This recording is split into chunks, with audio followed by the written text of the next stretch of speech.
10:27 p.m., near full darkness. The helicopter is orbiting at altitude, and now on board, a senior U.S. intelligence official.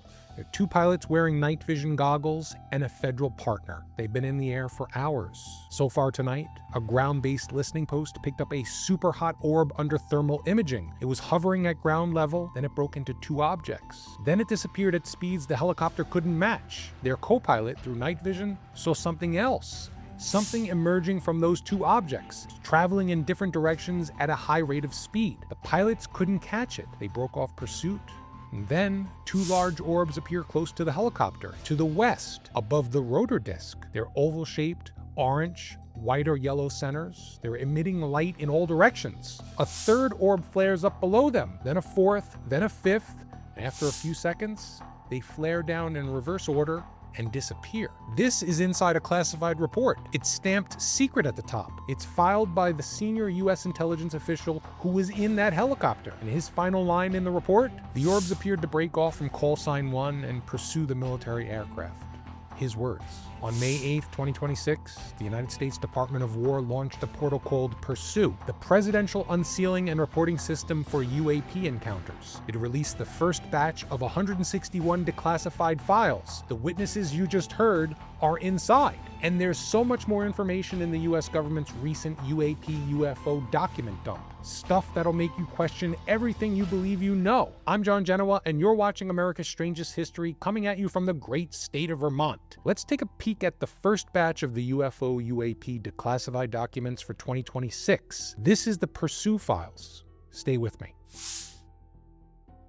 Wright Field, Dayton, Ohio, September 23, 1947. A lieutenant general named Nathan F. Twining sits down to write a letter. His command? Air Materiel Command, responsible for keeping the entire U.S. Army Air Force flying. He later goes to Brigadier General George Shulgin at ACAS-2, Washington, D.C. The subject line, AMC opinion concerning flying discs. That's what it says. Flying discs.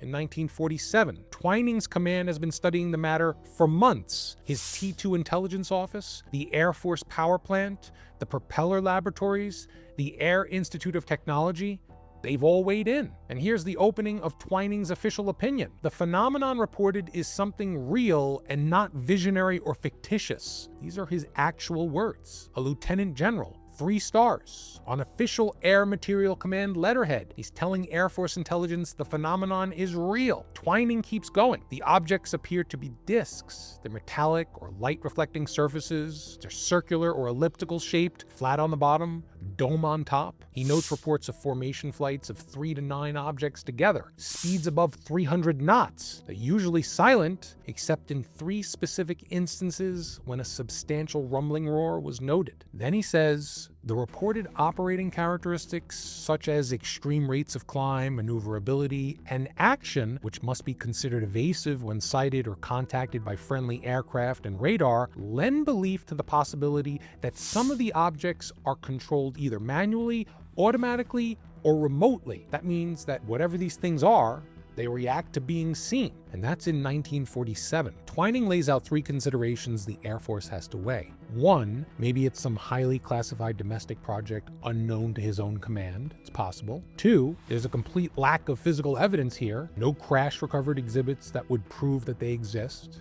That's important to know. And 3, there's the possibility that some foreign nation has a form of propulsion, possibly nuclear, which is outside of our domestic knowledge. Possibly nuclear, on flying discs in 1947. Twining's recommendation? Establish a priority project. Give it a code name, assign it a security classification, share the findings across the Army, the Navy, the Atomic Energy Commission, the Joint Research and Development Board, the Air Force Scientific Advisory Group, NACA, the RAND project, and the NEPA project, so a government-wide effort. This memo births Project Sign, which becomes Project Grudge, which becomes Project Blue Book. We did a video on Project Blue Book. Check it out if you get a chance. But Twining didn't write this in a vacuum. By September of 47, his desk was already covered in reports. Mary L. Herron, Southwest Bidwell Avenue, Portland, Oregon. Sometime between November 5th and November 12th of 1946, that's a full year before Twining writes his opinion,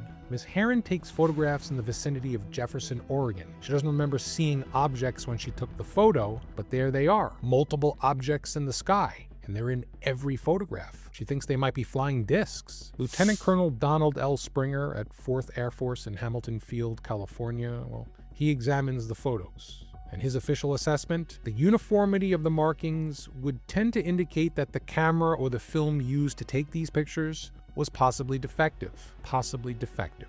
Right. Mrs. Heron is told no further investigation will be made. She's asked if she wants her negatives back. A few months later, September 1947, a close-range sighting occurs in Alaska. The full details aren't in the files that we have, but Colonel H.M. McCoy, Chief of Intelligence at Air Materiel Command, he writes to Washington flagging the Alaska sighting. He says it should have rendered a more detailed observation than what was reported. He wants a follow-up. He also wants progress on the, quote, plotting of all flying disc incidents to date, particularly in North America. A Dr. Carroll was apparently supposed to be plotting them, but McCoy notes no further word has been received regarding that effort. Does that sound familiar? The intelligence apparatus investigating the phenomenon, getting stonewalled when the investigation stalled out.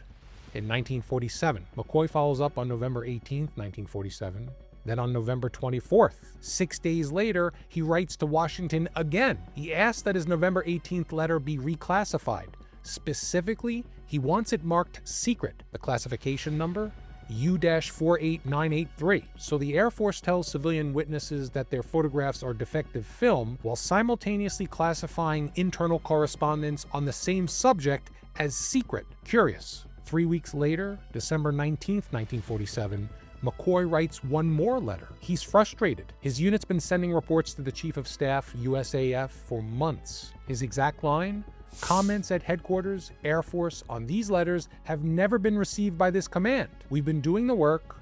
Washington isn't talking back. But continued and recent reports from qualified observers concerning this phenomenon still makes this matter one of concern to headquarters, Air Materiel Command. Again, his words. Now notice he said qualified observers. It's plural. Is still reporting in December of 1947. The Air Force eventually responds. They establish AMC, Air Materiel Command, as the formal collection point for all flying disc reports. They authorize direct contact between AMC and all military installations. The man who signs the directive? Major General C.P. Cable, Chief Air Intelligence Requirements Division, Directorate of Intelligence. Remember that name. Charles Pear Cable. A few years later, he'll be Deputy Director of the CIA. Cable's directive becomes Air Force doctrine. He says, quote, "It is Air Force policy not to ignore reports of sightings and phenomena in the atmosphere, but to recognize that part of its mission is to collect, collate, evaluate, and act on information of this nature." Now that's verbatim, issued in 1948. The directive even lists what data to collect. Number of objects, shape, size, color, speed, heading, maneuverability, altitude, sound, exhaust trail or not. So a formal intake form for flying discs. Colonel McCoy at Air Materiel Command isn't satisfied with passive collection. He proposes keeping fighter aircraft on continuous alert inside the zone of the interior, ready to intercept discs in real time. And he pitches it up the chain of command. It lands on the desk of Major General George C. McDonald, Director of Intelligence at HQ USAF. McDonald rejects it. His reasoning? The outlay would be too great. Proper interception isn't possible without complete radar coverage, which the Air Force is incapable of providing. And then this line: it is doubtful if fighter aircraft would be able to follow up reports emanating, for the most part, from civilian sources. So the Air Force admits that the objects are mostly being reported by civilians, and the Air Force can't catch them anyway. And that's in 1948. The civilian reports keep coming. March 5th, 1948. Bakersfield, California. Les Buckner watches two objects falling to the earth from an unknown source. Happens between 4:10 and 4:55 p.m. His description? Similar to falling aircraft with smoke and debris trailing. 3 days later, March 8th, same area, a Pacific General Electric employee named Dineo sees two more objects. One was on fire. Red, black smoke trailing behind it. Searching parties, aircraft, rescue units, they're all deployed across Kern County, California. They find nothing whatsoever. 2 months later, May 8th, 1948, Hobson, New York. 4 men working the night shift in the rail yard for the New York Central Railroad. Ben Roop, car inspector. Earl Roche. Bob White, a yard clerk. C.E. Height is a patrolman. They all see the same thing. A round object 9 inches in diameter from their vantage point on the ground. 4 witnesses on duty at the same place, the same time, all looking up at the same round object overhead. And the same Air Force apparatus Major General Cable just formalized gets one more report filed. July 1969, Apollo 11. Mike Collins, Buzz Aldrin, Neil Armstrong. They're partway to the moon on a trans-lunar coast, and Aldrin spots something out the window. The crew puts the monocular on it. Now, in Aldrin's words, it seemed to have a bit of an L shape to it. Armstrong says, like an open suitcase. The crew suspects the S-4B, that's the third stage of the Saturn V rocket that pushed them out of Earth orbit towards the moon. They call Houston. Houston tells them that the S-4B is 6,000 miles away, so that's not it. Aldrin moves down to the LEB, the lower equipment bay. That's where the spacecraft's precision navigation optics live. He puts the sextant on it. The sextant gives a different answer, and in Aldrin's words, with the sextant off focus, what we saw appeared to be a cylinder. Armstrong says, or really two rings. Two connected rings. Collins disagrees. He says, no, it looked like a hollow cylinder to me. It didn't look like two connected rings. You could see this thing tumbling, and when it came around, you could look right down in its guts. It was a hollow cylinder. But then you could change the focus of the sextant, and it would be replaced by this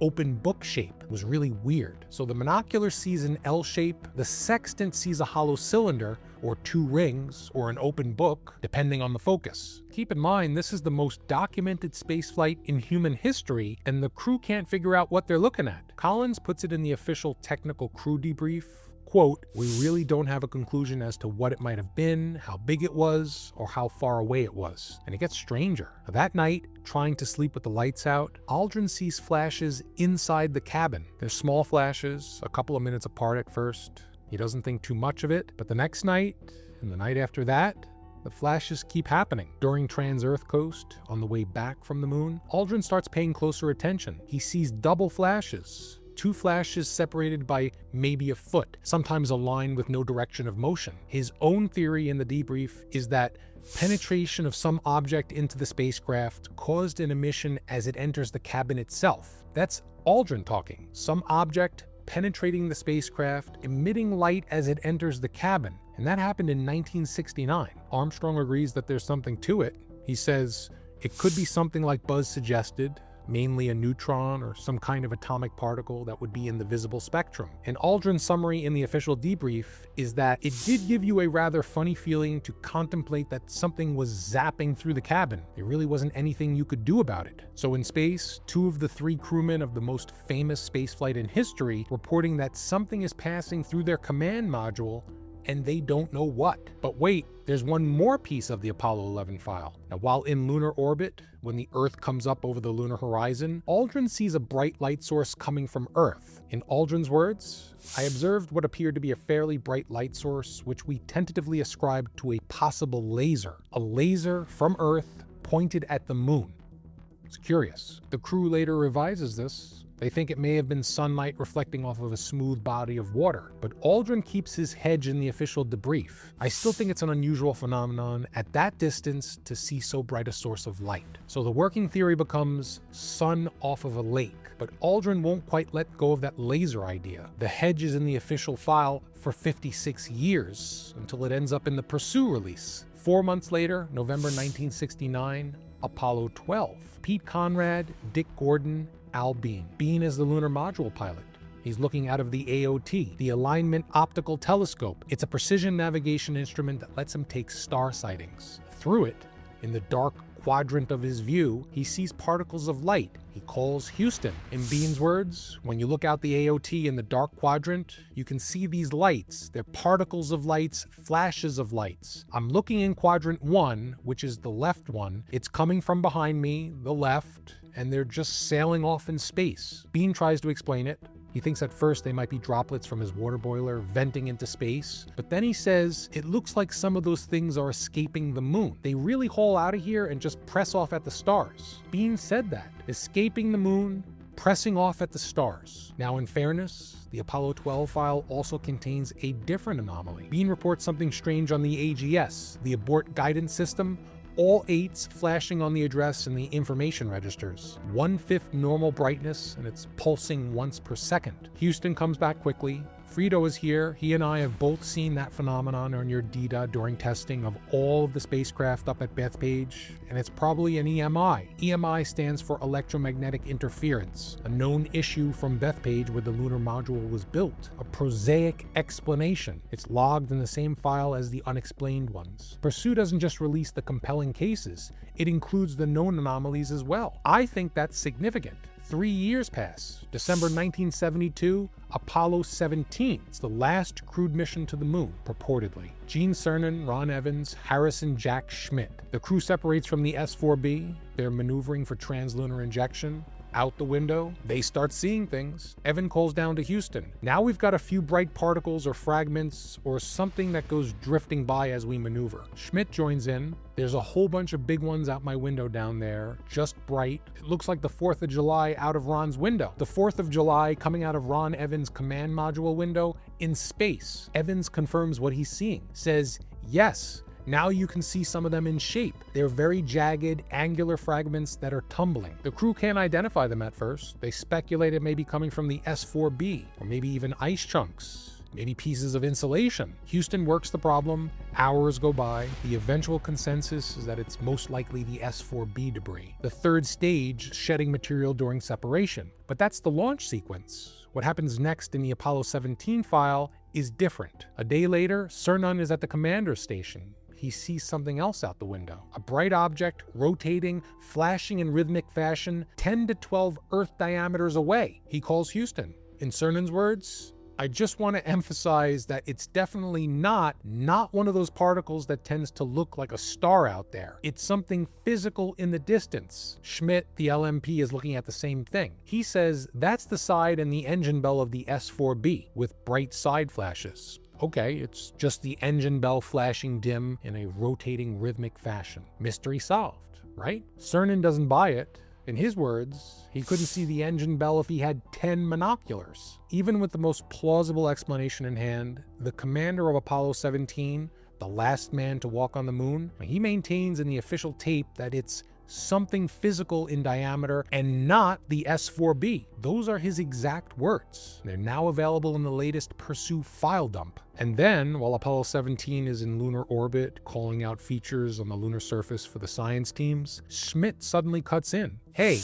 I just saw a flash on the lunar surface. Schmidt says, I was just out there north of Grimaldi, just north of Grimaldi. You might see if you got anything on your seismometers, although a small impact probably would give a fair amount of visible light. It was a bright little flash right out there near the crater. We have a bright flash on the surface of the moon, witnessed by the lunar module pilot. Houston says they'll check the seismometers. Now, whether they did, whether anything was found, well, that isn't released to us.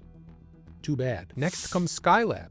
May 1973, the first American space station. Pete Conrad's back from Apollo 12. He's the commander of Skylab with Joe Kerwin and Paul Weitz. During the technical debrief after splashdown, the crew starts talking about something they noticed in orbit. Light flashes inside their eyes with their eyes closed. Kerwin describes the frequency. They were numerous at times, 2 or 3 per minute. Weitz describes the location, says where bing bing, it seemed like it was on one side of the eyeball and then it was on the other side. He describes a train of light flashes through the eye, multiple per minute, in zero gravity. Kerwin says they're not a hallucination. Then in late July 1973, the second Skylab goes up. Al Bean's back from Apollo 12. He's joined by Owen Garrett and Jack Loosma. They're up there for 59 days. And a week before splashdown, Loosma notices something out of the wardroom window, a bright reddish object. Garrett takes over the description. He says, Jack first noticed this rather large red star out of the wardroom window.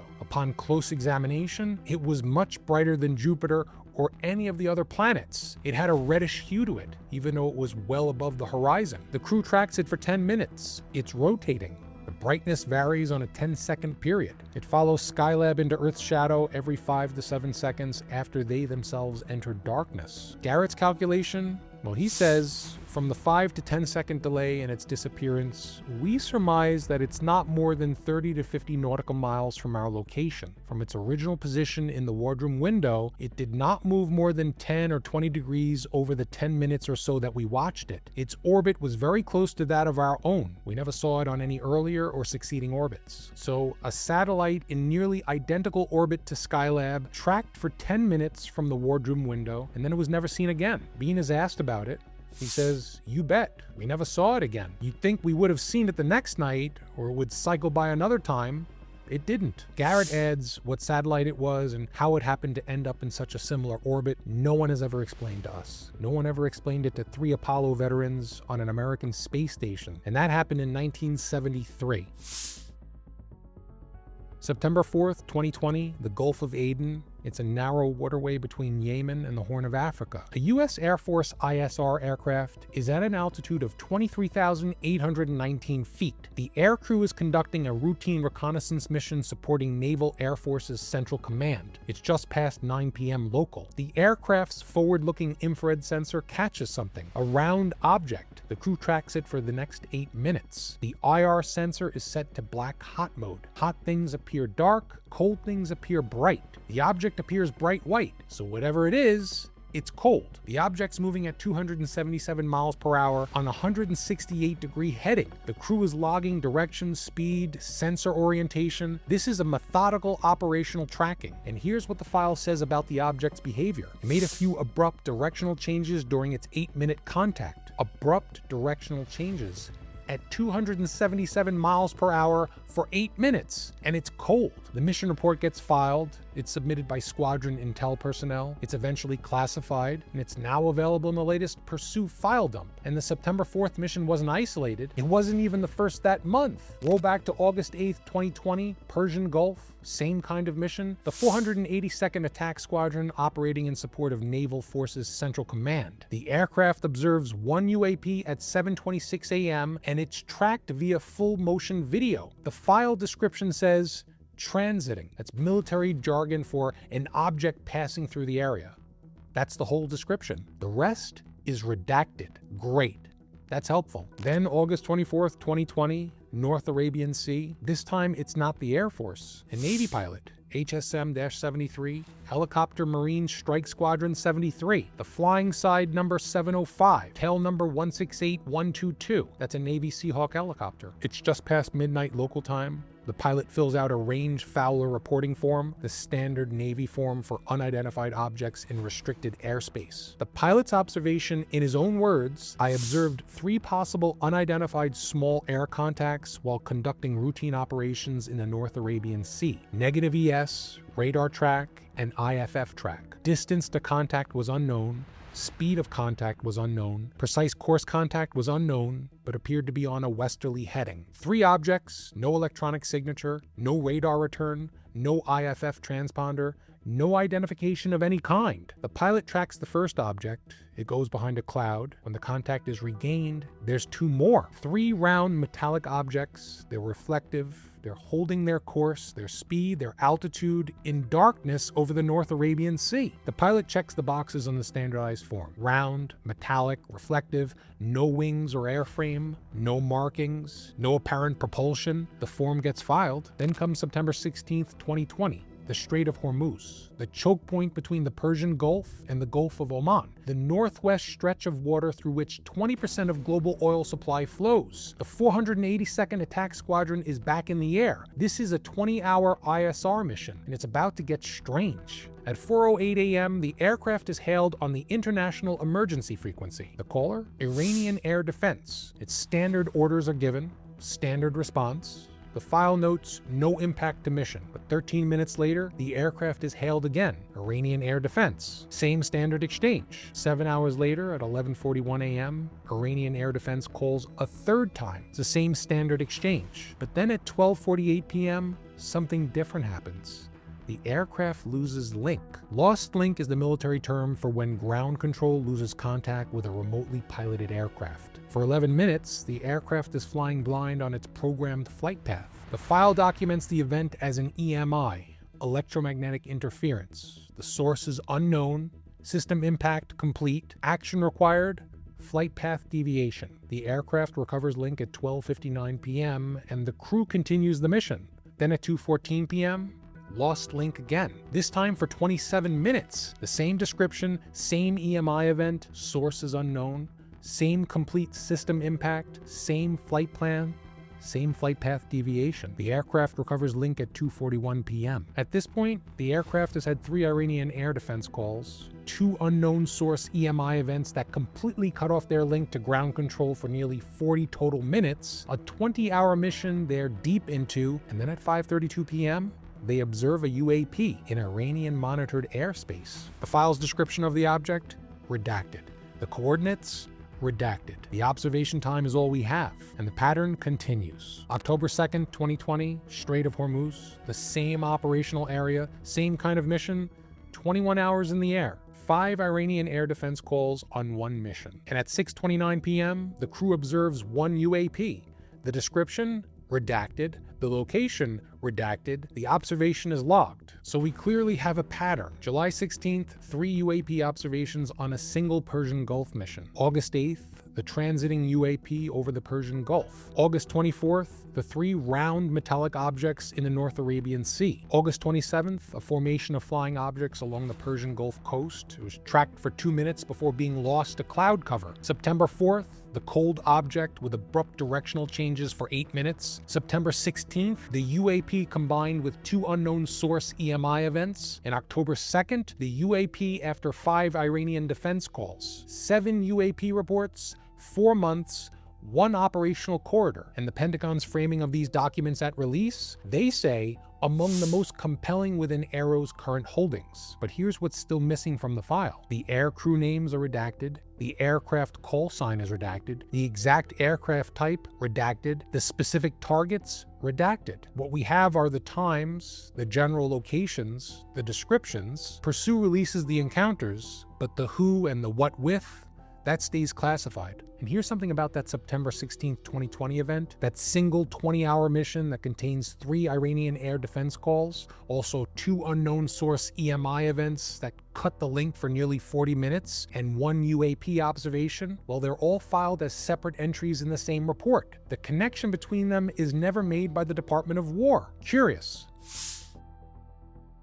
September 2023, a LiDAR test site somewhere in the western United States. The exact location, redacted. LiDAR, light detection and ranging. Laser pulses bounced off targets to measure distances. This is the kind of facility where commercial and government contractors test next-generation sensor systems. It's a controlled access environment. On this particular day, a federal employee with 15 years at the site arrives for work. She drives through the entrance gate. The gate malfunctions. She doesn't think much of it. She steps out of her vehicle and she sees something above the tree line. The object is cigar-shaped. It's metallic bronze, the length of 2 to 3 Black Hawk helicopters nose to tail, maybe 500 to 3,000 feet above the tree line. It has a distinctive diamond-shaped white light surrounded by a ring, and it's completely silent. It moves east to west, then it's gone.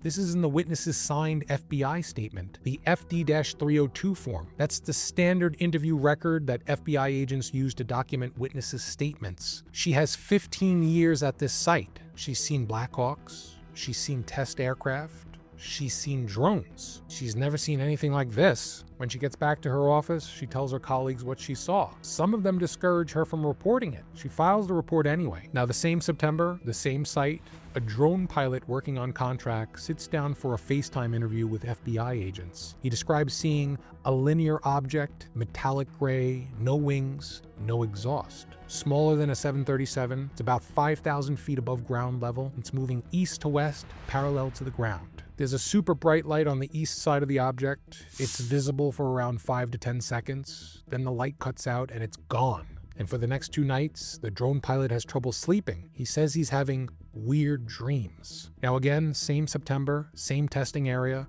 Now a third witness. This one drives an F-150 in a convoy heading to the east of the test site. It's just past dusk. He sees a bright stationary white light over the horizon. Then it moves to the right. Then it's gone. 10 seconds total. He thinks it might have been a meteor. He's willing to consider that, but there were others in the convoy with him that saw it too. So 3 FBI FD-302 interview records, 1 LiDAR test site in the western United States, 1 September 2023, a federal employee, a contracted drone pilot, a convoy driver. Each saw something different. Each filed an official statement. Each now sits in the Pursue release. But again, like everything, this isn't isolated to just one site. On May 8th, 2026, the same day the Pursue portal goes live, Aero releases a separate briefing, Western U.S. Event Slides. The slides document 4 cases observed across the western United States by federal law enforcement officers. And I'm going to walk you through them. Case 1. The Aero file calls it Orbs Launching Orbs. Over a 2-day period, 6 federal law enforcement officers across multiple western U.S. states observed coordinated phenomenon, orange orbs, what the file calls mother orbs. They're hovering in the sky. Then the orange orbs release smaller red orbs in groups of 2 to 4, multiple times. The federal law enforcement officers, 6 of them across multiple states, they're watching orange spheres release red spheres in groups. Now that's case 1. Case 2, the large fiery orb. Witnesses call it the Eye of Sauron. Love that name if you happen to read Tolkien. It's a large glowing orange sphere. It's hovering. Aero measures it. 12 to 18 meters in diameter. It's at a distance of approximately 1,050 meters. That's a sphere roughly the size of a school bus. It's glowing fire orange in the sky in the western United States. Now that's case 2. Case 3 is the dark kite. Witnesses initially see what looks like a vehicle on the ground with red and white lights. Then the lights start moving off-road laterally. The witnesses describe the motion as, quote, zero resistance. Aero's analysis suggests that the object was triangular. A triangular object with red and white lights moving off-road with zero resistance. So a vehicle with no apparent connection to the ground in the Aero file. Now case 4, the transparent kite. The witnesses describe a kite-shaped object hovering in the sky. They report that you could see stars faintly through it, as if the object was semi-transparent. And one of the agents uses a tactical spotlight on it. The spotlight beam appears to stop at about 50 yards out. The beam just ends like it hit something invisible. So a transparent kite-shaped object that stops spotlights at 50 yards in the western United States. Got that? So 4 Aero cases, 3 FBI FD-302 reports, 7 Western U.S. encounters, all filed, all declassified, all released. But these aren't the only Western U.S. events in the Pursue files. Not by a long shot. You've heard the start of one of them, the helicopter encounter at the start of this video. What I didn't get into is what happened next. After the 2 orbs disappeared above the rotor disc, the crew kept flying. The encounter wasn't over. At 10:33 p.m., 6 minutes after the orbs vanished, the pilot and the senior intelligence official aboard observe a swarm of lights. Too many to count. They're moving in all directions and they're headed south. For 9 minutes, the crew tracks the swarm.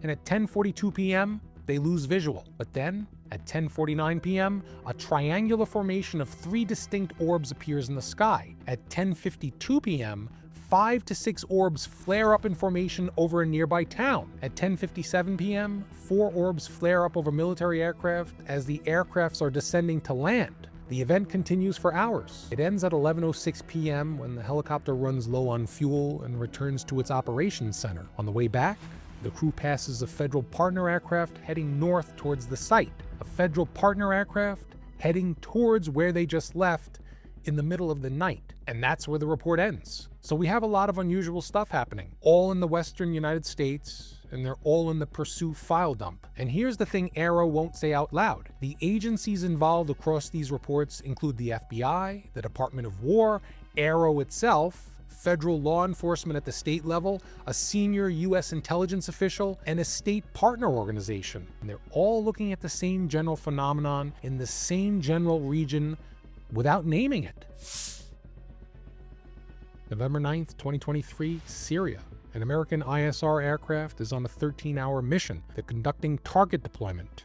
They're operating in support of Operation Inherent Resolve. That's the formal designation for the U.S. military campaign against ISIS in the Middle East. The crew's been working a single target package most of the day. A vehicle of interest, a person of interest. 6 stops at various locations across Syria. This is methodical surveillance work. At 9:53 p.m. Zulu time, the aircraft is heading home, returning to base. That's when the crew sees it, something approaching from the south, at or near altitude. In the FLIR feed, a spherical object. The crew describes it in their official report as, quote, shaped like a bouncy ball in Syrian airspace in 2023. The object comes from the south at or near co-altitude, then it drops altitude and safely passes the aircraft. The crew tracks it via FMV for 7 minutes. It maintains constant speed, and you want to guess how fast? Approximately 424 knots. That's roughly 488 miles per hour. A bouncy ball-shaped object maintaining 488 miles per hour for 7 straight minutes without changing speed. Bizarre. In the official UAP anomalous characteristics field, the crew enters this verbatim, traveled 424 knots consistently for at least 7 minutes in the shape of a bouncy ball. It's documented in capitalized letters. After 7 minutes, the object becomes out of range of the aircraft's sensors, and the aircraft continues home. The mission file logs are as follows: UAP physical state, solid. UAP propulsion, unknown. UAP emissions, none. UAP threat assessment, not a threat to the aircraft or public safety. And UAP effects on aircrew, none. So in November of 2023, a U.S. military aircraft heading home from Syria tracked a solid spherical object moving at 488 miles per hour for 7 minutes. And the file shows the crew was completely calm. This was logged as a routine UAP observation, and it wouldn't be the last. 8 months later, July 14th, 2024, Gulf of Aden. The same waterways as the one in the 2020 incidents. Different unit, different time, but the same operational region. The 124th Attack Squadron, 132nd Wing. The aircraft takes off at 2:22 a.m. It arrives at station at 3 a.m. A routine ISR mission supporting the Naval Forces Central Command. At 5:17 a.m., the crew observes a UAP via FMV. The aircraft starts tracking it. The crew logs trajectory northwest, altitude low, physical state solid, flight pattern straight flight path at the same altitude. The crew identifies the start coordinate and the last coordinate before they lose it. The straight line distance between those two coordinates is significant. The object isn't maneuvering, it isn't changing altitude, it's just flying in a straight line at low altitude. So the aircraft follows it. But there's a problem. The air crew can't keep up. In the UAP anomalous characteristics field, one observation, quote, UAP's speed was faster than the aircraft flying speed. The U.S. military aircraft on an active intelligence mission in active combat space can't match the speed of a low-altitude object flying in a straight line. The crew tracks it until, in their words, the distance becomes too far to follow. That's the UAP reaction to observation field. The aircraft followed the UAP until the UAP got away. The observer who filed the report is a technical sergeant, E5 enlisted rank. The encounter is logged, it's classified secret, released to Aero. It's now in the Pursue files. So 2 encounters, 13 months apart, same general operational region. They're both filed, both classified, both released. And here's what's new in these 2 reports. For the first time in the Pursue release, the aircraft is reported as not capable of matching the speed of what it observed. That's new in July of 2024. We've walked through 8 decades of UAP events from the government's recent document dump, from a 1947 memo on declassified Air Force letterhead to a 2024 report by a technical sergeant. And here's what they all show. The United States has been collecting reports of unidentified objects since 1947. That's not new disclosure. It's certainly not breaking news. We kind of already knew this.